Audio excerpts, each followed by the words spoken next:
Sam and Rondé go against each other? Yeah, you got two guys that are probably going the middle first round, and maybe higher, maybe lower. You never know in this world. One defensive, one offensive, but it was a good workout. All four guys worked really hard, and they seemed to have good kind of a chemistry with each other. They weren't angry at one another. They competed very hard, but respected each other. It was really classy. Are you pretty satisfied with the people you've been able to see? I mean, you've seen guys that can be free agents, second rounders, mid rounders, and a couple lottery guys.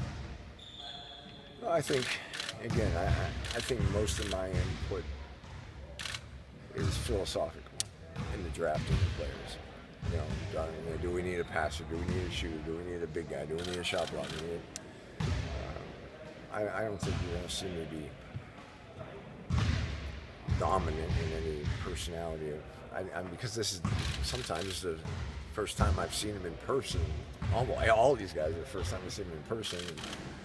I shouldn't. I mean, in the NBA, you see guys, 4 times a year in person or more, and then you see him I see, a West Coast player, I'll see 10 to 20 reels of film on him by studying other teams when you're preparing for them. So I feel much more comfortable being somewhat of a consultant on NBA players than I do on the draft.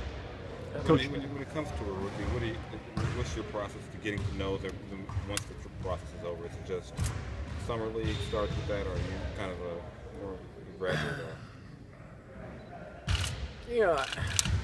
My evaluation on all players is skills, coachability, speed and size, understanding can he fit into how we want to play.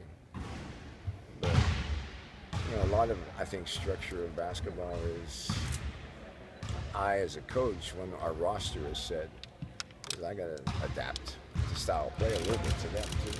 If we don't have what I want, I think pro ball coach has got to be adaptable.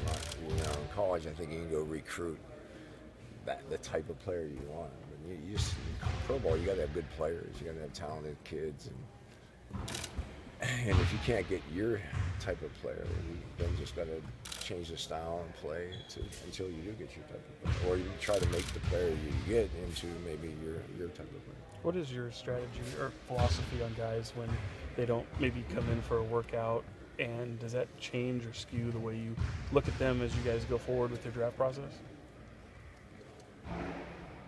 I'm not going to deny that. I think I'm not happy when they don't come in. We're one of 30 teams, and you're going to be picky. Sometimes I think we should be a little dogmatic there, but again, that's up to the decision makers.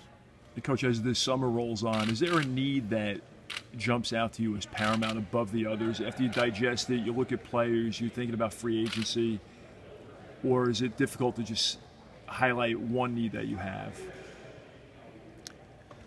Well, I think we need a defensive player.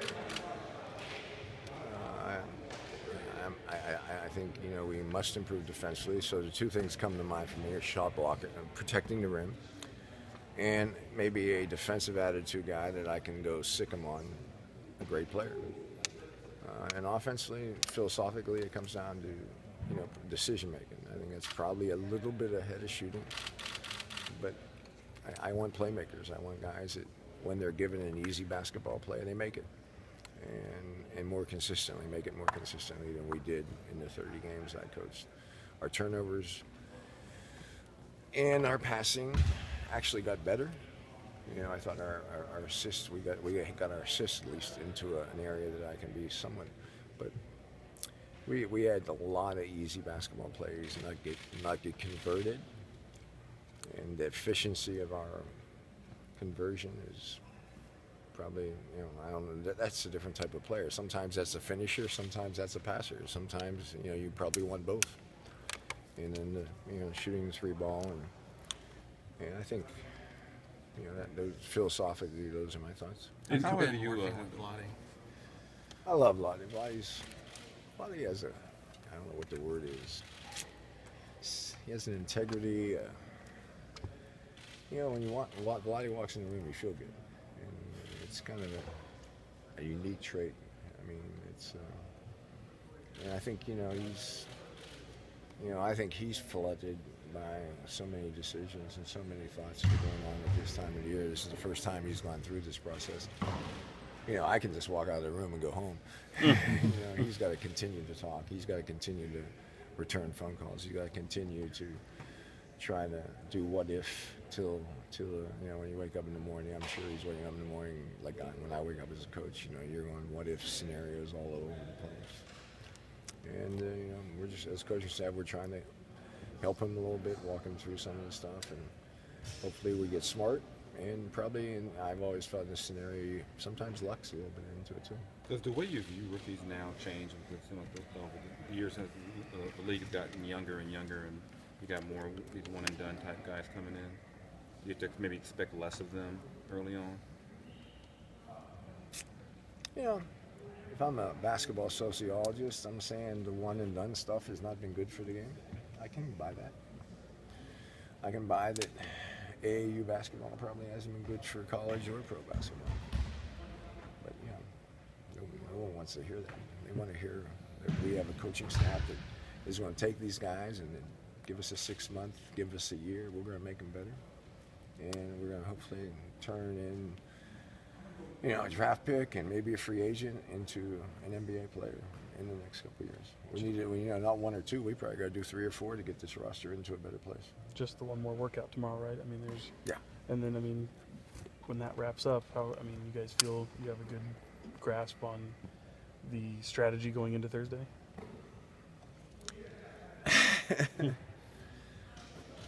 You know, I think where we're at is a positive place. It's, I think we know if we keep 6, we kind of know what we're going to do. If we don't keep 6 and we can turn it into 2 players, we kind of, you know, that would be exciting. And, you know, is it a mismatch of the pick and the trade? I think Vlade and Mike are going to be ready to go on Thursday. Do you expect to provide a lot of input in the draft room, or you just kind of, you mentioned several times you don't get into that, but. Well, you know, again, if we're getting into players that can play 30 minutes for me, I'm probably going to be aggressive. You know, if there's a guy that I think can play 30 minutes, yeah, I'm going to be aggressive in that area. I don't think any guy at 6 is going to play 30 minutes for us next year. I think most of these guys we're considering are 19-year-old kids that are going to have to grow up a little bit. And I think it's actually easy to grow up on a winning team than it is on a losing team. And unfortunately, the guys that are the best player or the young prospects usually get taken by a team that's struggling.